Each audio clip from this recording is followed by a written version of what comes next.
Muito bem. Queria que você curvasse a sua cabeça e nós vamos orar para refletir na palavra do nosso Deus. Senhor Deus, obrigado por esse momento que vamos ter agora, um momento tão sublime, Senhor, de olhar para a Tua palavra e ver o que Tu queres falar aos nossos corações. Senhor Jesus Cristo, é um momento sagrado, é o principal momento, Senhor, de nós estarmos aqui. Cultuamos, trouxemos a Tua presença para este lugar, começamos a ser trabalhados pelos louvores, mas a Tua palavra nos liberta, Senhor.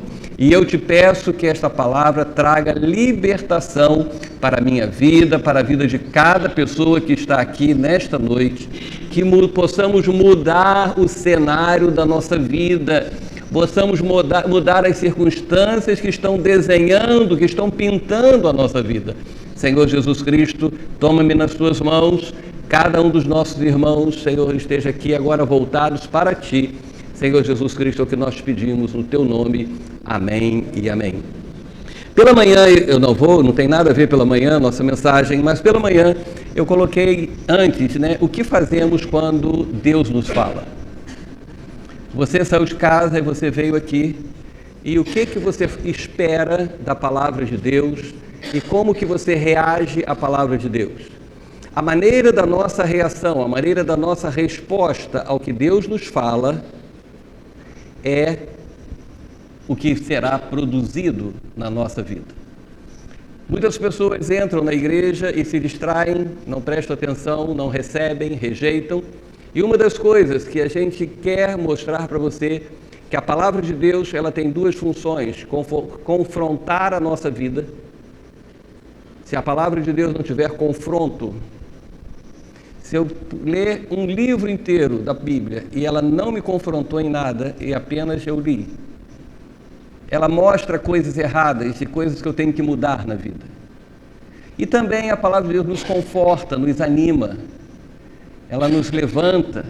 Às vezes nós estamos entristecidos, às vezes nós estamos cabisbaixos, às vezes nós estamos pensando assim, em coisas até ruins. E lemos a palavra de Deus, o que a gente vê? Uma esperança para a nossa vida. Então entenda que nesta noite, e todas as vezes que nós entramos aqui, você será confrontado com a palavra. Mas lembre-se que o Senhor está confortando a sua vida, está consolando o seu coração. Uma pergunta que a gente sempre faz, e a gente tem repetido aqui na igreja, dificilmente nós vamos encontrar alguém que nunca passou por dificuldades na vida. Quem aqui nunca passou por um problema? Não tem. Se nós perguntarmos nas maiores igrejas, não tem. Se nós tivermos uma reunião de pastores e líderes e perguntar a eles, quem nunca passou por problemas, não vai ter ninguém. Porque na realidade todos nós, já passamos por momentos difíceis na nossa família, já tivemos os nossos momentos difíceis na vida profissional, nos nossos relacionamentos sociais, nós já tivemos aqueles momentos da vida que nós pensamos assim, tudo está dando errado.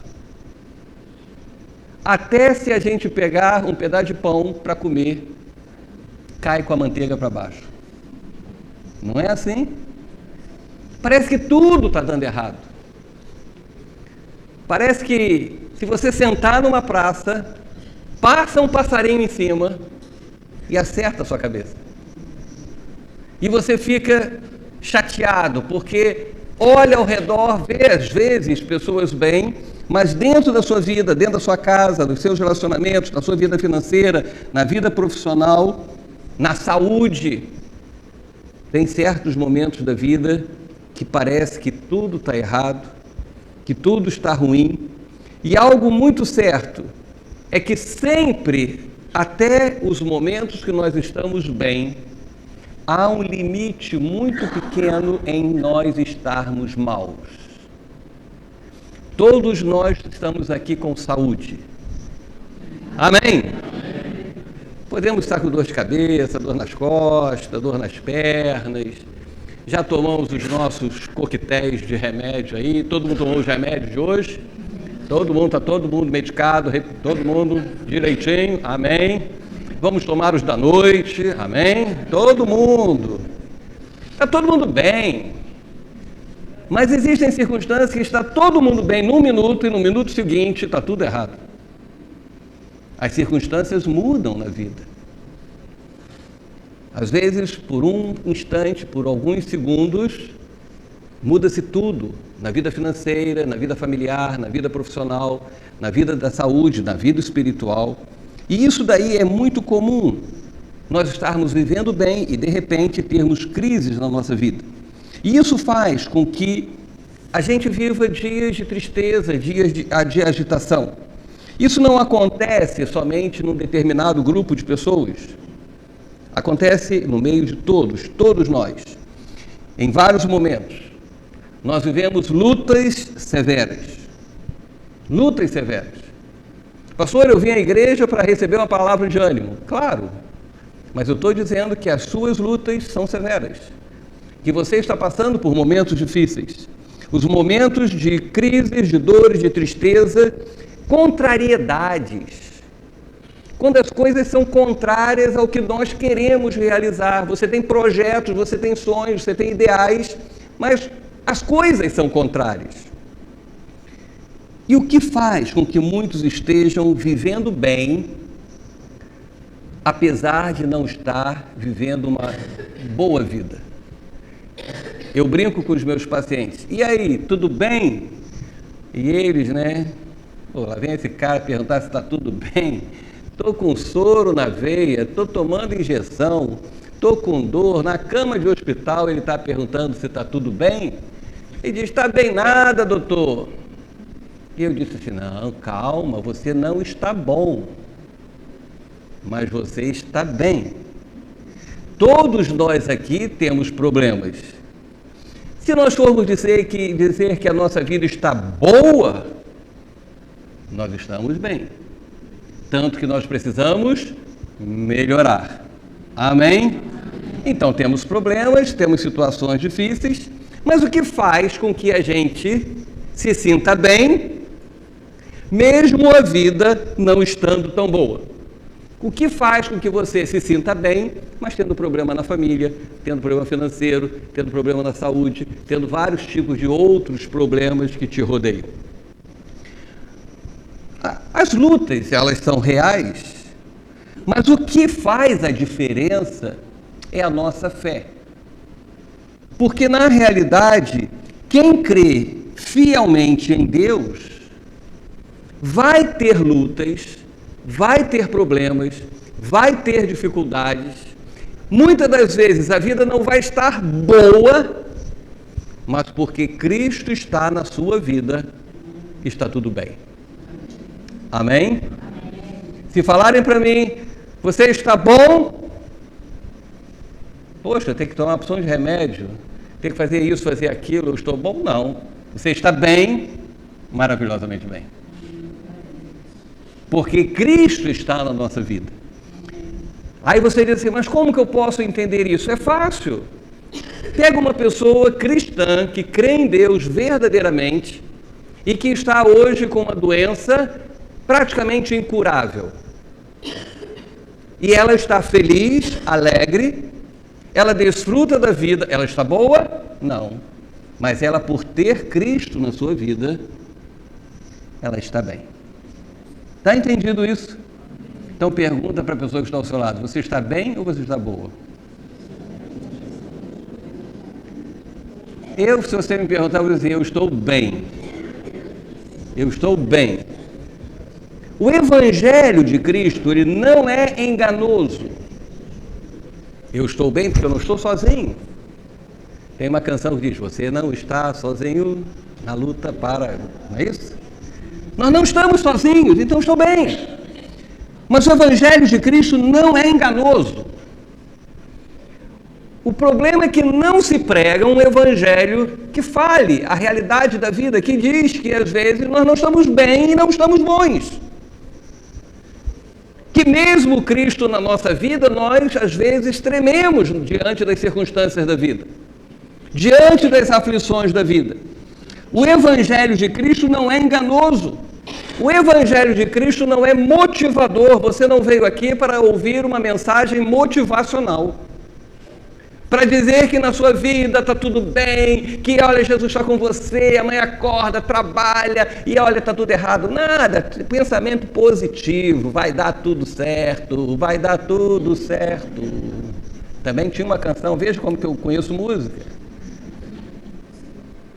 E às vezes a gente está cantando, vai dar tudo certo, vai dar tudo certo. O que está acontecendo? Está dando errado, está dando errado, está dando errado. Não fique achando que o Evangelho te enganou, que a igreja te enganou. Não, o Evangelho não é enganoso, não é motivador. Agora, o Evangelho é real e é poderoso. A mensagem que nós pregamos é uma mensagem de poder. Jesus foi bem claro e disse aos seus discípulos, João capítulo 16, versículo 33. Eu disse essas coisas da vida, de problemas, de aflições, para que vocês tenham paz em mim. Jesus falou para os seus discípulos, eu estou falando coisas que às vezes até amedrontam, coisas às vezes que até dão medo às pessoas que ficam dizendo assim, então eu vou seguir a Cristo. Mas ele está dizendo, olha só, eu estou dizendo essas coisas para que vocês tenham paz em mim, porque nesse mundo vocês passarão por aflições. Mas o que Jesus disse antes? Mas vocês vão ter paz em mim, em meio à aflição. Eu estou bem porque em meio às aflições da vida, eu encontro a paz em Jesus Cristo. Em meio às situações erradas da vida, eu encontro a paz em Jesus Cristo. Em meio aos problemas familiares, eu encontro paz em Cristo. Em meio a enfermidades, eu encontro paz em Cristo. E Jesus disse, vocês vão ter aflições. Jesus não enganou. Jesus não disse para os seus discípulos, me sigam, porque a vida vai ser boa. Eu sou o Rei, eu sou Jesus, vocês vão ter poder do Espírito Santo e vai ser tudo tranquilo. Jesus não estava dizendo isso não, Jesus foi bem claro.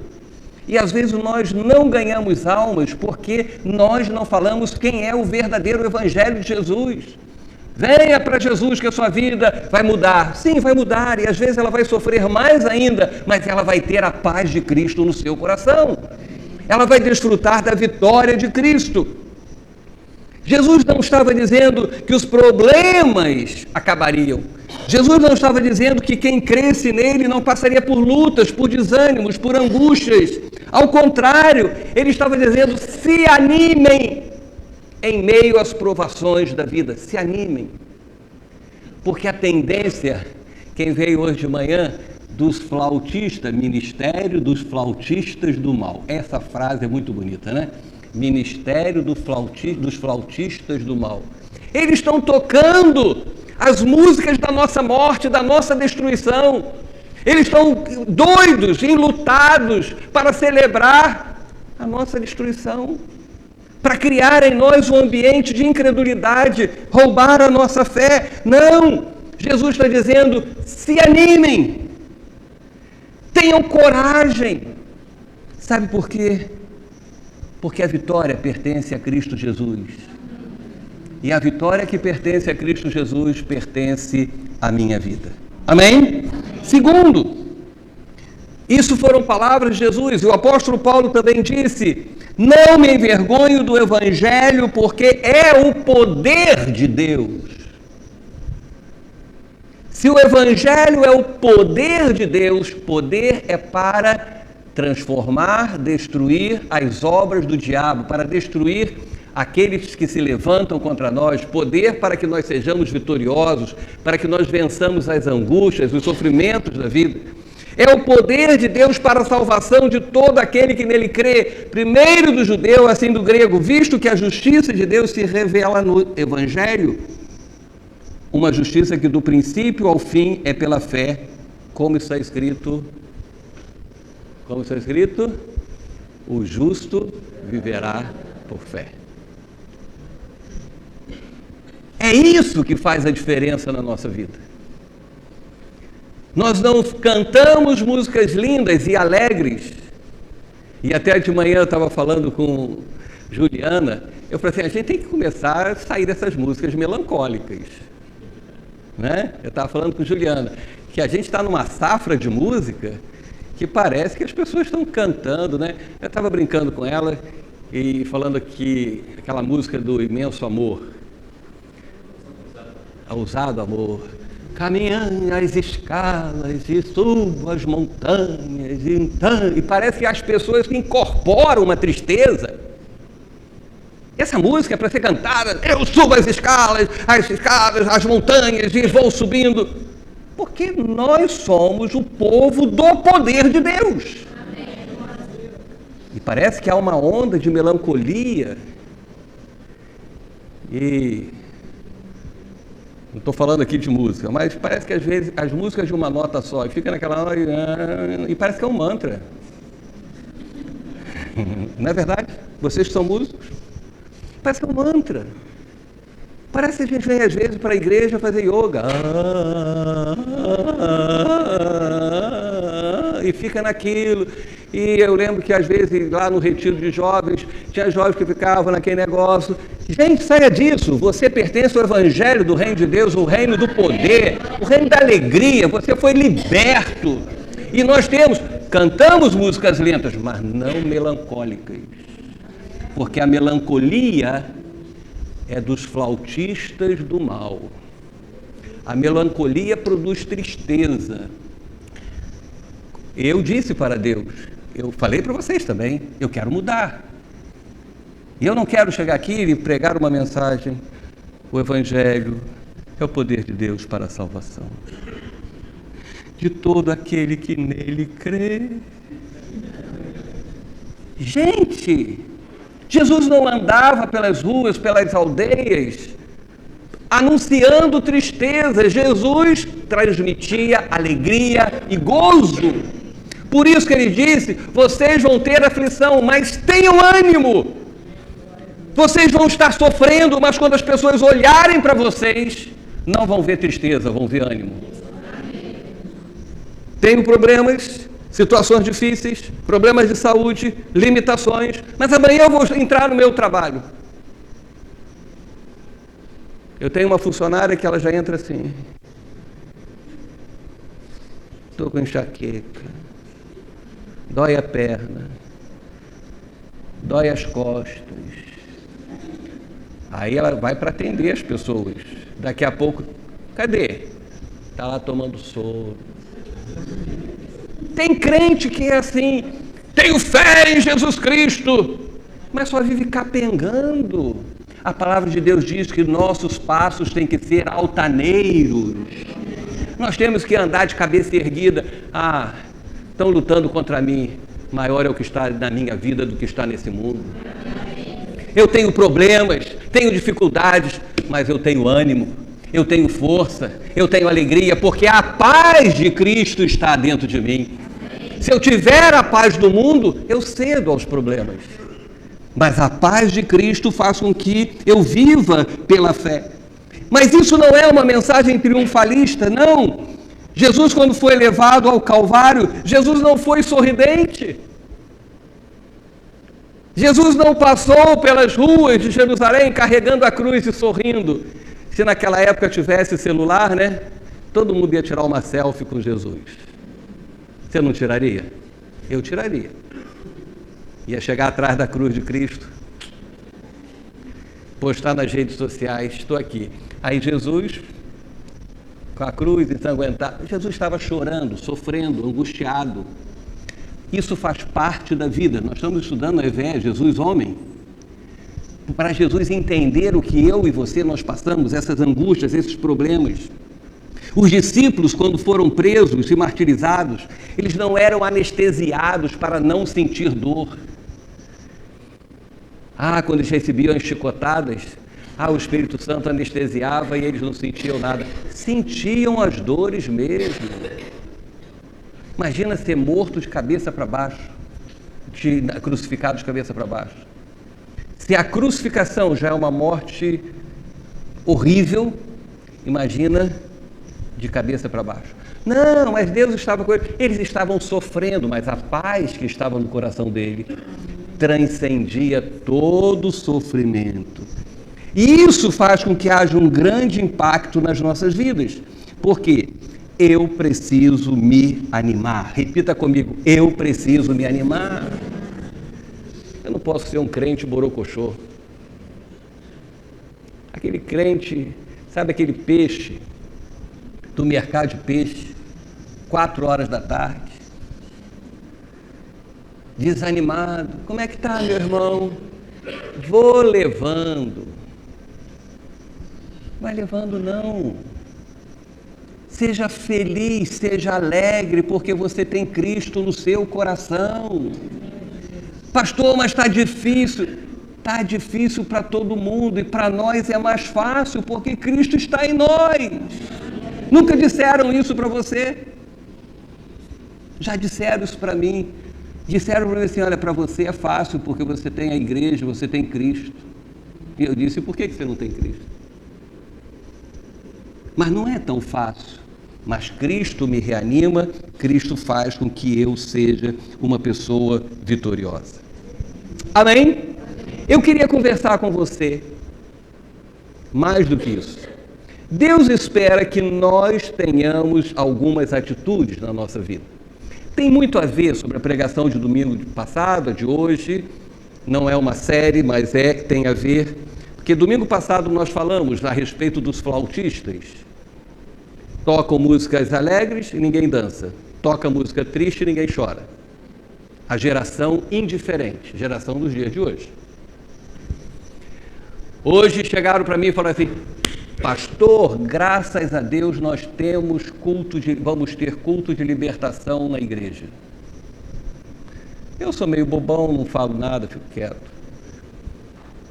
Nós já temos culto de libertação há muito tempo. Amém?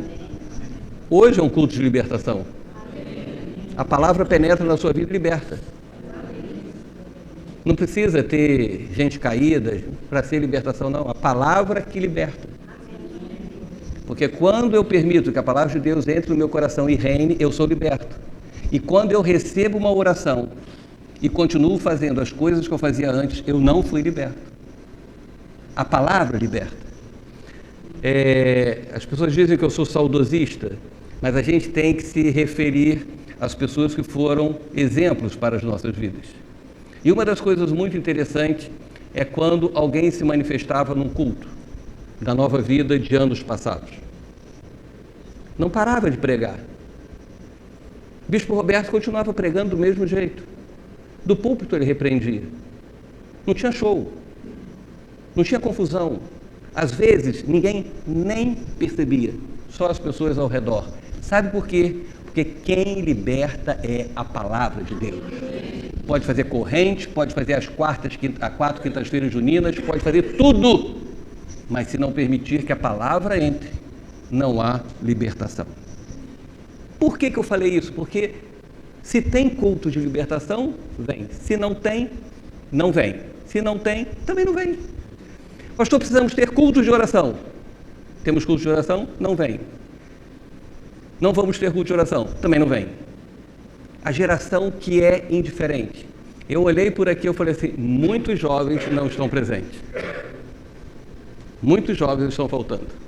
E eu estou dizendo que hoje nós vamos orar de maneira especial pelos jovens. Porque é a geração indiferente. Não tem uma reação, não tem uma atitude. Quais atitudes Deus espera que tenhamos para que a gente mude o cenário da nossa vida? Eu tenho pedido a Deus, lá em casa eu e Débora, nós temos pedido a Deus que mude o cenário da nossa vida. Mude o cenário da minha vida, na minha vida profissional, vida ministerial, vida social, em todas as áreas. Eu tenho pedido a Deus, nós temos pedido a Deus mudança de cenário. Cenário é aquilo que fica por trás e onde você está vivendo. O que te envolve. O que influencia você. O cenário, qual o cenário da sua vida hoje? Deus está querendo que haja uma mudança. E eu coloquei aqui alguns pontos baseados na vida de Davi, para que a gente possa refletir. Primeiro, se eu quero desfrutar dessa paz de Cristo, desse amor de Cristo, que minha vida seja diferente, se eu quero viver bem e ser bom também, se eu quero, em meio às aflições da vida, ter a alegria do Senhor, não desanimar, primeiro, pode anotar aí, tenha disposição para lutar, mesmo que o seu inimigo seja grande. Amém? Não se intimide, porque o seu inimigo é grande. Porque o problema que você tem que vencer é grande. No mundo você vai passar por aflição. O Senhor Jesus Cristo enfrentou o maior inimigo, enfrentou a Satanás, e ele venceu. E essa vitória dele é a minha, é a sua. Amém? Você sabe que existia um jovem franzino que vivia no campo pastoreando suas ovelhas, franzino aos olhos humanos, mas o cara era valente, porque animais selvagens queriam, quando atacavam as suas ovelhas, ele ia lá e não permitia. Que a gente tem a ideia de Davi, né? Aquele pequenininho, magricelinho.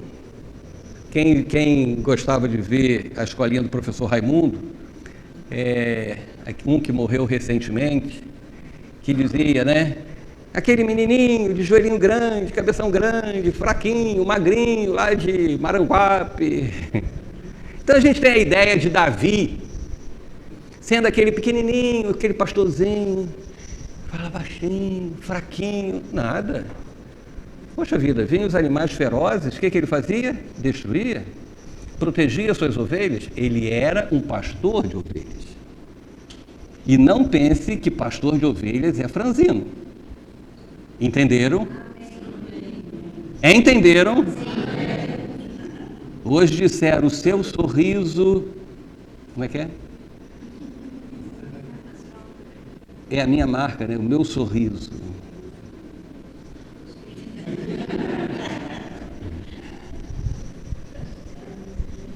Mas não mexa comigo. Não mexam com as minhas ovelhas. Amém? Porque o seu pastor é franzino, mas não mexa com as minhas ovelhas. Joio, quem tira é o Senhor. Raposa é o pastor. Então, quando a gente der umas correadas e botar alguém para correr, não fica assim, o pastor é durão, não. Era a raposa que queria destruir a sua vida. E nós estamos aqui para botar as raposas para correrem. Amém? Então a gente não pode ter aquela ideia de Davi como um frangotezinho, sabe, pequenininho, que não fazia nada não. Mas Davi era franzino no sentido de ser uma pessoa nova. E ele estava vivendo uma época em que o rei era Saul. E numa época em que o rei Saul, por desobediências a Deus, por prepotência, por tudo aquilo que a gente já estudou, Deus permitiu que os filisteus se levantassem contra o povo de Israel. E nesse exército tinha um gigante chamado Golias. E Golias insultava o povo, trazia dificuldades, desmerecia o povo de Israel, humilhava o povo de Israel. O rei Saul ficava lá trancado, desesperado, porque todos os dias, imagina todos os dias Golias chegar, os filisteus chegarem e ficarem amedrontando, intimidando o povo de Israel. Israel já não estava aguentando. Tanto que Davi disse a Saul, não desfaleça o coração de ninguém por causa dele, porque todos já estavam tendo seu coração desfalecidos por causa do gigante Golias. Isso não é uma história. Quantos de nós todos os dias acordamos e a primeira voz que ouvimos ou abrimos os nossos olhos, a primeira coisa que vemos É Golias. É o gigante do nosso trabalho, é o gigante dos problemas familiares, é o gigante dos problemas profissionais, é o gigante das finanças, é o gigante da sociedade. Quantas vezes eu não tenho vergonha porque eu não sou o super pastor? Quantas vezes eu já acordei e sentei na cama e disse: Deus tenha misericórdia de mim? Quem já fez isso? Só nós. De dizer: Deus, eu tenho que enfrentar tantas coisas. São tantos os problemas e parece que quanto mais a gente pensa, parece que os problemas falam o que Golias falava. Vocês são incapazes, você não vai conseguir, não vai ter jeito, a sua vida vai ser derrotada, agora acabou tudo. Não pense que os inimigos se levantam contra nós, dizendo assim: nós somos inimigozinhos de vocês. Não, eles se levantam grandes, a ponto de levar o povo a ter um coração destruído, desfalecido, desanimado, aflito, angustiado.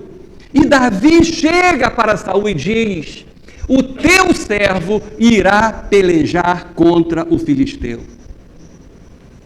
O que existia na vida de Davi? Uma disposição em lutar contra o inimigo, mesmo sendo um inimigo grande. Maior do que Deus não é, mas muitas das vezes é maior que a nossa fé. Porque se não fosse maior que a nossa fé, a gente no instante chegaria aqui, sai para lá. Não. Tanto que nós recolhemos. Quantas pessoas estão desanimadas, quantas pessoas estão recolhidas, estão acanhadas, já não estão mais usando o seu ministério, porque os problemas são grandes. Então se disponha, e essa disposição vem de um coração cheio de fé. É um coração que está transbordante de fé, é uma atitude que agrada profundamente a Deus. Porque o que agrada a Deus? É a fé. Então são as atitudes de fé, são os louvores de fé, é a vida com fé, porque sem fé é impossível agradar a Deus, então tudo que eu faço tem que ter a fé, a minha atitude tem que ter fé. Crie em seu coração essa disposição. Não olhe para o seu problema e diz: ele é grande demais para mim. O seu Deus é maior do que ele. O Espírito de Deus que habita em você é maior do que ele. Mas eu sou novo na igreja, eu não tenho conhecimento, eu sou velho na igreja, estou todo cacarecado. Não. Não importa o tamanho do seu inimigo, o importante é o tamanho do seu Deus. O importante é o tamanho da sua fé. O apóstolo Paulo era prisioneiro, ele estava sendo levado para Roma, nós pregamos isso há um tempo atrás. E as palavras de Paulo foram: nenhuma alma se perderá, nenhum fio de cabelo se perderá. Por que Paulo teve essa determinação em meio a um navio que estava para ser afundado? Uma disposição de um coração de fé. Mudam as circunstâncias da vida. Pastor, eu quero que o cenário da minha vida mude. Enche o seu coração de fé. E tenha uma atitude de acordo com a sua fé. Haja com a sua fé. Segundo, não entregue a sua disposição aos que tentam te desanimar. É muito comum nós entrarmos na igreja, ouvirmos uma palavra e sairmos daqui dizendo: eu vou ter uma atitude de fé, eu me disponho. Agora tudo vai ser diferente. Já dizia Roberto Carlos. Né? Tudo vai ser diferente. Mas chega amanhã, nem amanhã, às vezes na porta, na rua, você já percebeu que chega alguém para roubar a sua disposição? Você às vezes sai do culto nas nuvens, mas tem um irmão agraciado que ele bota você lá embaixo. que vai fazer questão, os flautistas do mal, que faz questão de tirar você do sério, tirar você da presença, para falar, para fazer a fofoca, para fazer a contenda. Não tem nem aquele negócio assim, vamos esperar, vamos desfrutar dessa presença de Deus. São ágeis em tentar roubar a disposição que foi dada a nós. Deus hoje está te dando disposição. Não entregue a quem quer te desanimar. Não entregue. Pessoas aos montes têm para te desanimar. Eu vou ser sincero para você. Conto nos dedos as pessoas que querem me animar. E quando eu penso nos que querem me desanimar, tem que usar os dedos das mãos e dos pés. Porque sempre vai ter mais gente para desanimar do que para animar. Quando Davi se dispôs para enfrentar Golias, veja, ninguém estava querendo enfrentá-lo. Davi se dispôs. Era para dizer assim, graças a Deus apareceu um. Vai, menino.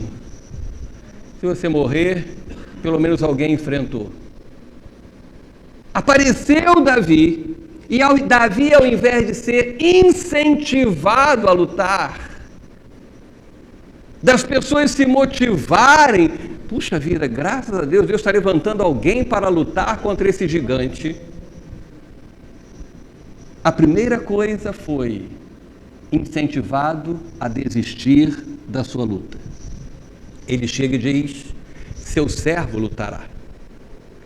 O rei chega e diz, contra o filisteu você não poderá pelejar contra ele, porque você ainda é moço, ele é guerreiro, desde a sua mocidade, como quem diz assim, quando você nasceu, ele já era guerreiro, e você agora vai lá lutar. Veja, no momento em que Davi, ele não se conformava com a situação, naquele mesmo momento, chega o rei Saul para roubar o ânimo e a disposição dele. Na nossa vida acontece isso.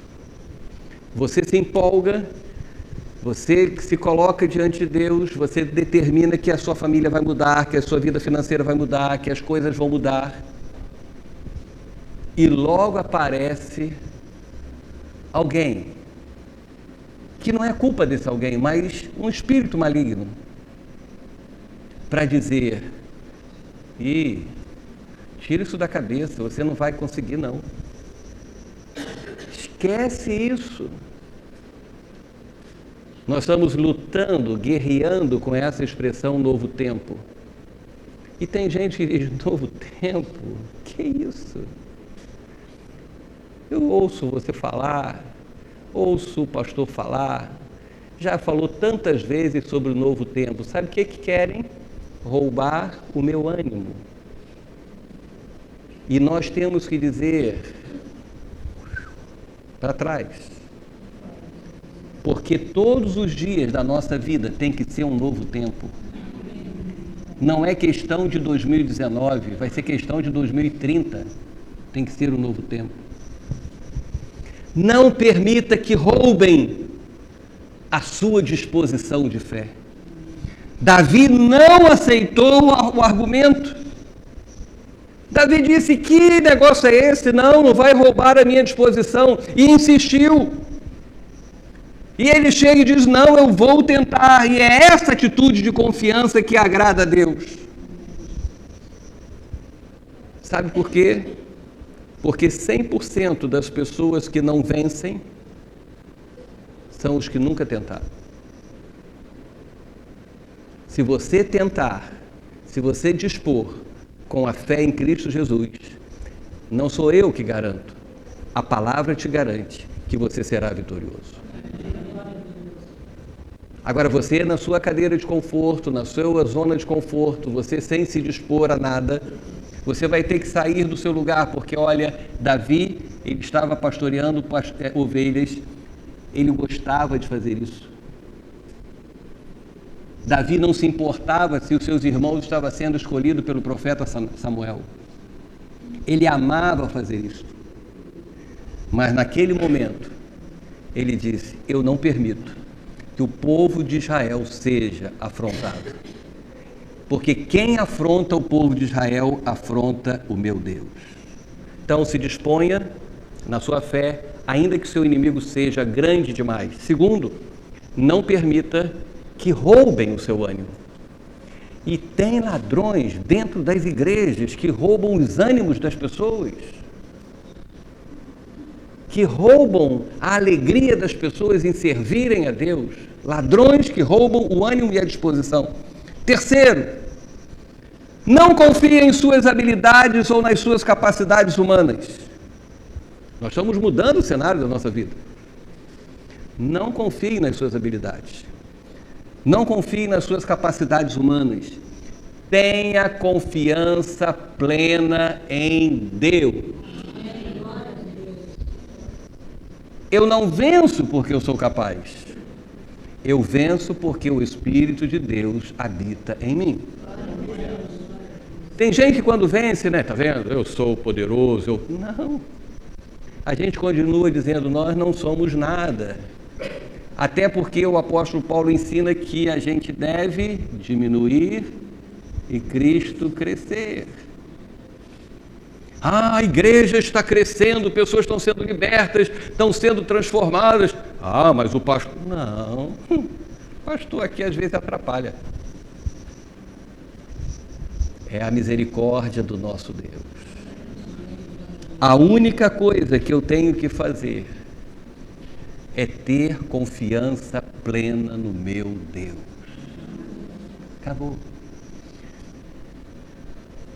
O Senhor, quando olhou para mim, não viu, não me chamou porque eu era capaz, não chamou porque eu tinha habilidade, não me chamou porque eu tinha tempo, porque nem até o tempo é complicado. O Senhor, quando me chamou, é porque viu unicamente que havia uma disposição em crer que Deus estaria agindo. Amém? Se eu estou aqui, a única coisa é porque eu creio que Deus vai agir.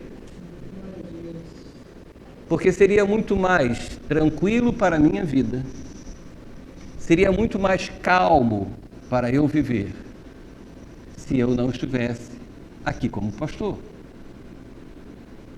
Se você olhar pelos olhares humanos, você vai embora para casa e toda a responsabilidade da igreja está sobre a minha vida. O que acontecer, sou responsável. Se temos que pagar ou não temos que pagar, eu sou responsável. Se algo acontece, eu sou responsável. Você deu seu dízimo, a sua oferta. Graças a Deus, muitos não pensam assim, mas eu fiz a minha parte. E eu poderia também dar o meu dízimo, dar a minha oferta e ir para a minha casa. E não estar envolvido com as circunstâncias, com os problemas da igreja. Quanto tempo da minha vida foi gasto porque eu sou o pastor da igreja? Então, na minha vida, a única coisa que eu tenho que fazer é confiar em Deus. É saber que Deus está cuidando da minha vida. É saber que Deus cuidará da igreja que Ele me confiou.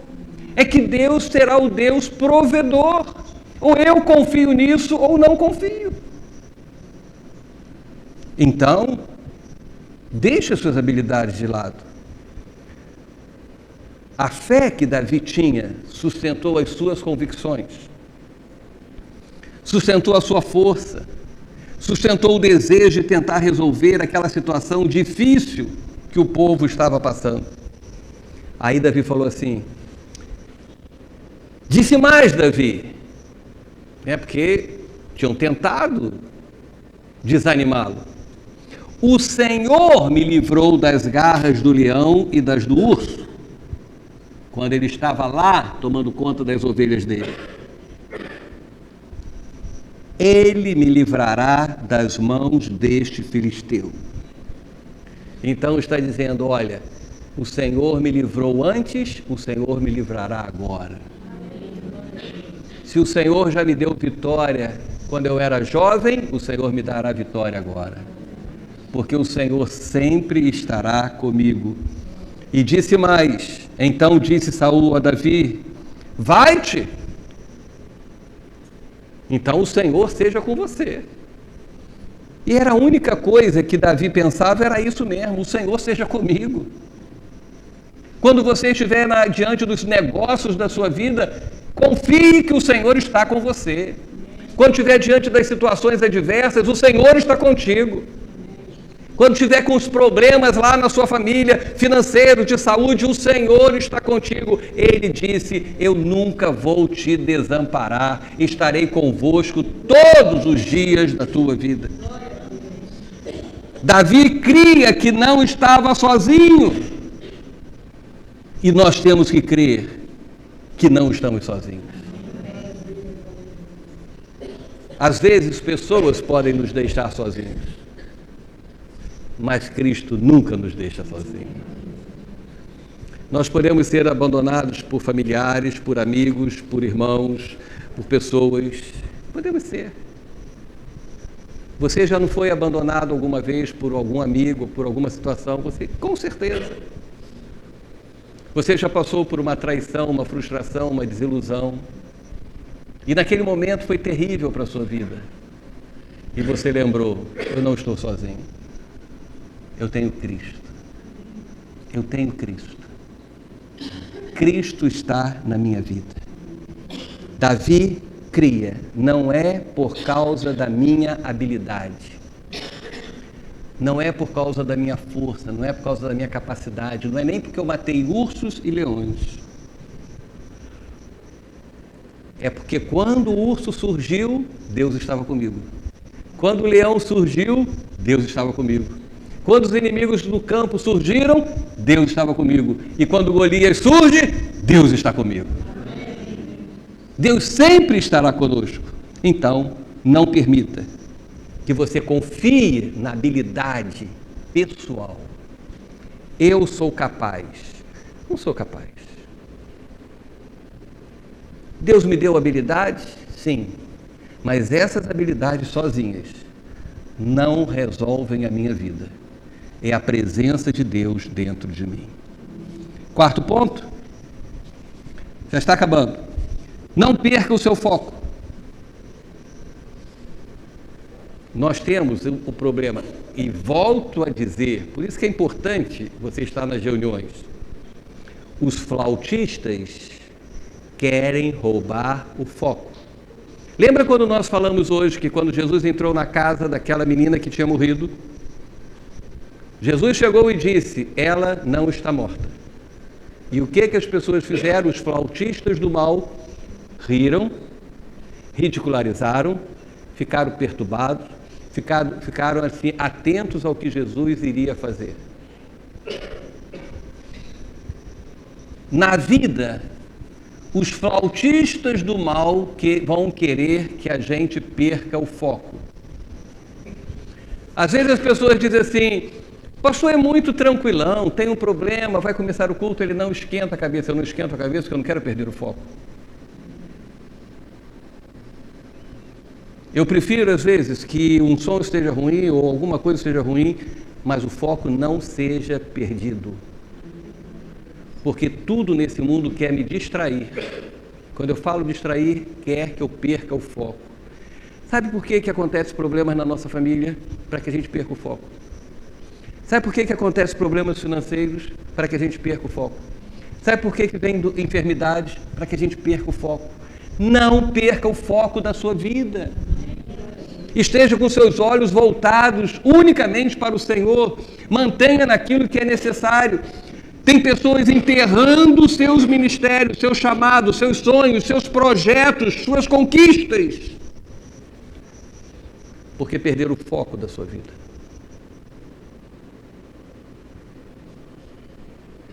Deus me deu uma profissão.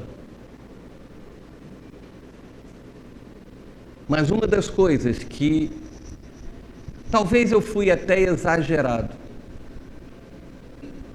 eu nunca permitia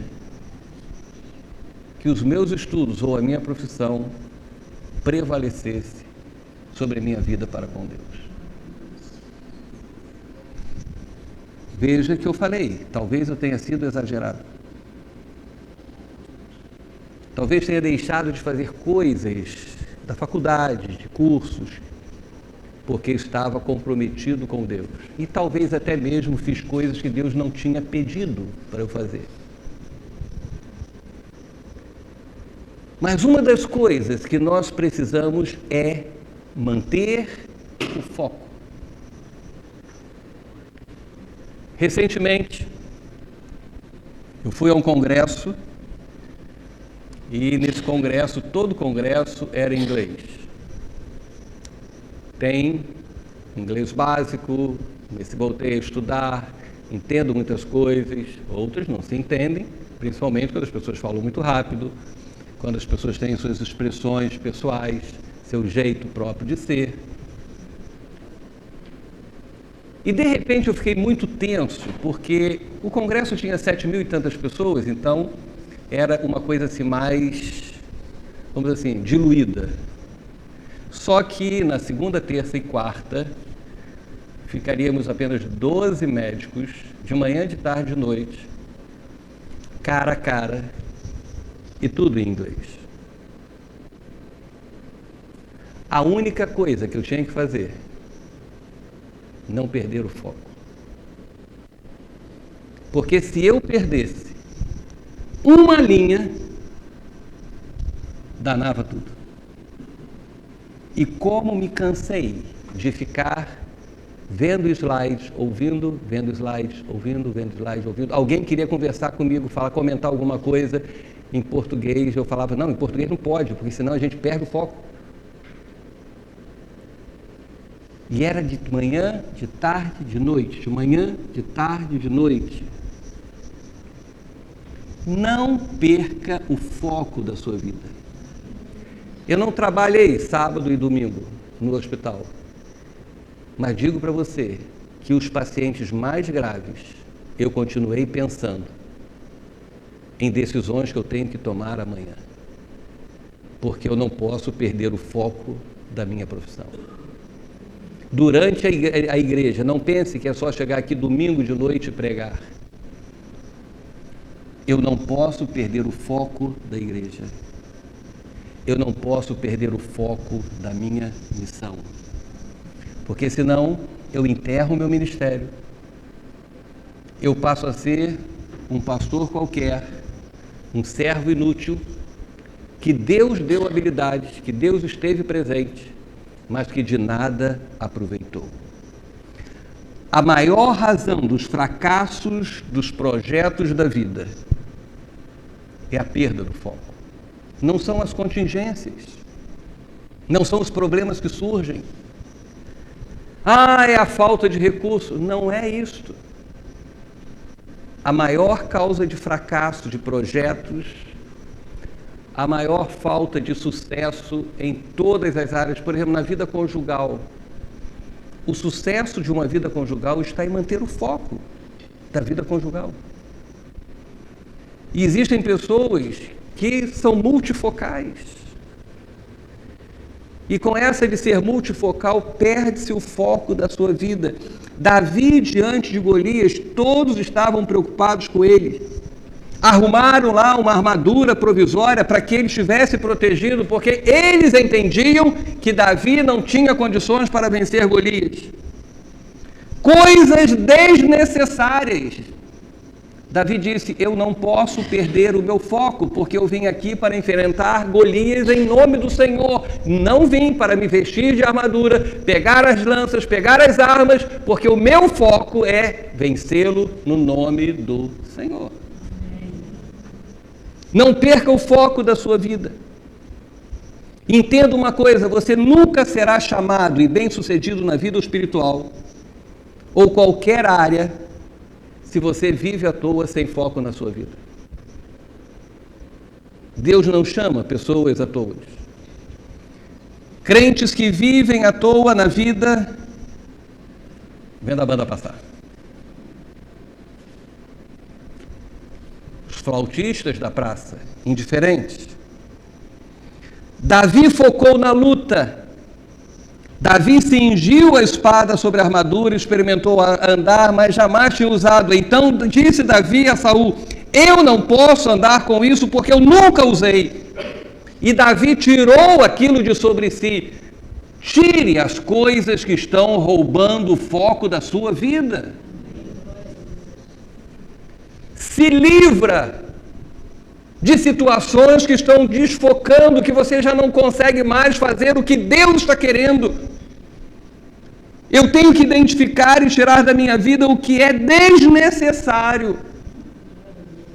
Medo, fraquezas, tristezas, sentimentos, ressentimentos, coisas que atrapalham, jogue fora e você vai ver que você vai ser vencedor. Quinto ponto: lute com as armas que você tem nas suas mãos. Deus dá armas certas nos momentos certos para lutas certas. Você vai ver que Davi, depois que passou a ser rei, ele não enfrentava os inimigos com a funda e as pedras. Certo? Por isso que ele não podia perder o foco, porque aquela guerra era uma guerra que não seria uma guerra qualquer, porque se Davi colocasse as vestiduras, as armas de Saul, a armadura de Saul, se vestisse todo e vencesse, a glória seria de Davi e Deus ficaria de lado. E Davi estava ali com um foco, era no nome do Senhor. As armas de hoje podem ser diferentes das armas de amanhã. Tem crente que é bitolado. Todo problema é a mesma coisa, acha que vai resolver o problema com o mesmo tipo de oração, com a mesma atitude, com a mesma... Não. Jesus curava as pessoas de várias maneiras. O problema da igreja evangélica é que ela pega uma maneira que Deus age e transforma numa doutrina. Se você me perguntar para mim: pastor, o senhor acredita nas pessoas que quando nós oramos caem? Eu acredito em tudo que Deus pode fazer. Eu só acredito que alguém pode, na presença de Deus, ficar sobrevoando aqui sem ninguém. Deus pode fazer tudo. Ele é o Senhor sobre todas as coisas. Deus não faz coisas para exibicionismo, para mostrar o seu poder e dizer que Ele é poderoso. Deus faz para a glória do Pai. Jesus faz para a glória do Pai. O problema é que se tornou uma doutrina orar e cair. O problema é que se tornou uma doutrina rir. O problema é que, por exemplo, nós, dessa semana, esse mês estamos falando, traga-se um lenço, traga, aí daqui a pouco, todo culto, a gente acha que só vai ser assim. Não, é esse mês. Porque isso não é a nossa doutrina. É uma maneira que Deus nos falou, e não falou só a mim, falou a outra pessoa, e nós combinamos, e nós confirmamos o que Deus estava querendo fazer. E isso é por um tempo. Não podemos enlatar Deus, encaixotar Deus, e Deus só poder agir da maneira que nós queremos. Então as armas de hoje podem não ser as armas de amanhã, até porque hoje você está chegando agora, você tem uma experiência com Deus, uma certa experiência com Deus, ou com 5, ou com 10, ou com 15 anos, daqui a 10 anos você vai ter uma vitória, Deus vai te dar armas diferentes, cada dia Deus vai agir na sua vida de maneira diferente. Não espere ter um tanque de guerra, ou ser um super-herói para enfrentar as lutas e vencê-las. Não espere isso. Não espere você estar extremamente armado para vencer as lutas. Não espere você ter o Espírito Santo de Deus na sua vida. Confie em Cristo. Cristo está em você. E se Cristo está em você, você será vencedor. Davi foi com tudo para cima do gigante. Com as armas que ele sabia usar. Tomou o seu cajado na mão, ele escolheu, Davi tomou o seu cajado na mão, ele escolheu para si 5 pedras lisas do ribeiro, pôs no alforje de pastor, porque naquela hora ele era pastor. Depois ele vai lutar como rei, mas agora Ele estava lutando como pastor. Tem pessoas que querem lutar com posições diferentes. Lute do jeito que você é, com a sua disposição em vencer. E ele tomou aquelas pedras, e quando ele lançou mão da sua funda, foi-se chegando ao filisteu. Então identifique as suas armas, use o que Deus já te ensinou até agora. Use, lute, porque você será vencedor. E para encerrar, use as armas espirituais nas suas lutas. Porque nossas lutas não são contra a carne nem contra a sangue. Ali, Golias representava um homem, um exército, um governo, um domínio, mas era um homem. Davi usou pedras, pedra mesmo. Hoje, nossa luta não é contra a carne, não é contra a sangue. Davi sabia que simples pedras não seriam suficientes para derrubar um gigante guerreiro. Você acha que Davi achava assim, com essas 5 pedras eu vou matar? Ele foi lutar. Tanto que quando ele chega, ele não confia nas suas pedras. Ele diz, em nome do Senhor, eu vou contra você. Ele olhava para as pedras e dizia, essas pedras não representam nada. Mas pedras que não representam nada, em nome do Senhor, fazem a diferença. Amém? Então você talvez não tenha grandes espadas, não tenha armaduras, talvez você não tenha, mas Deus tem te dado armas no momento certo. Algumas pedras nas mãos de um Deus que luta pelos seus servos são suficientes para derrubar gigantes. Use as armas espirituais. Você não vai chegar e amanhã entrar no seu trabalho com uma pedra e dizer assim, o pastor falou e eu vou derrubar o gigante lá, que é meu chefe, que é isso, que é aquilo. Não. Mas você vai entrar em oração. Você vai entrar com o coração cheio de fé, com adoração a Deus, com o espírito consagrado ao Senhor. Davi chegou para o filisteu e disse, você vem contra mim com espada, com lança e com escudo. Eu vou contra ti, em nome do Senhor dos Exércitos, o Deus dos exércitos de Israel, a quem você tem afrontado.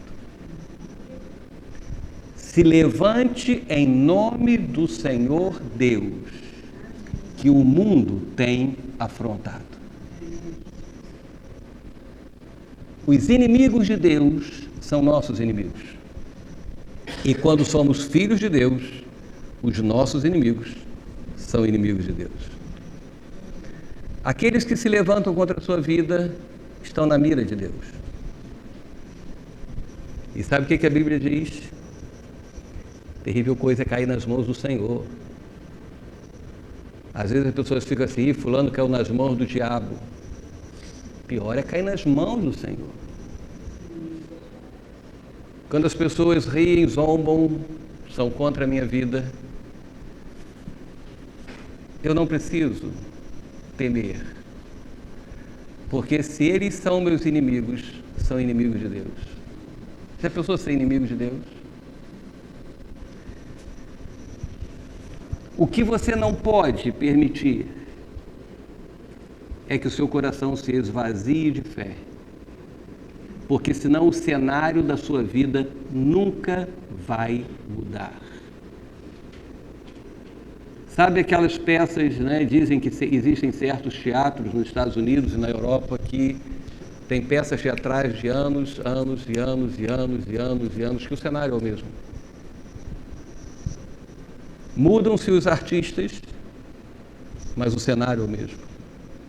Na nossa vida espiritual, começando na igreja, o cenário tem que mudar.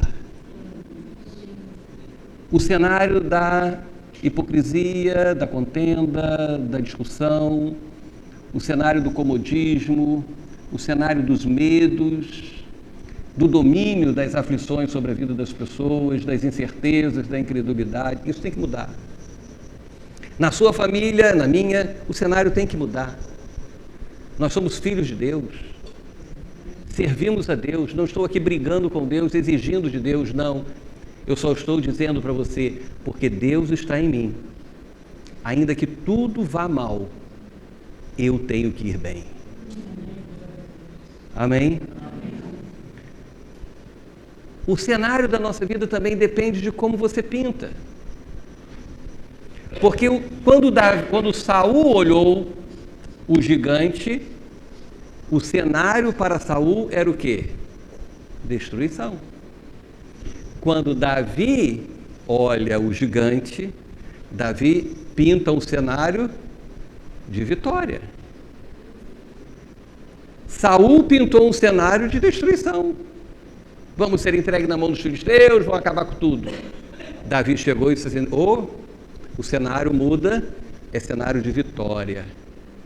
Então, coloque também na sua vida, comece a mudar os cenários da sua vida, botar um cenário de vitória.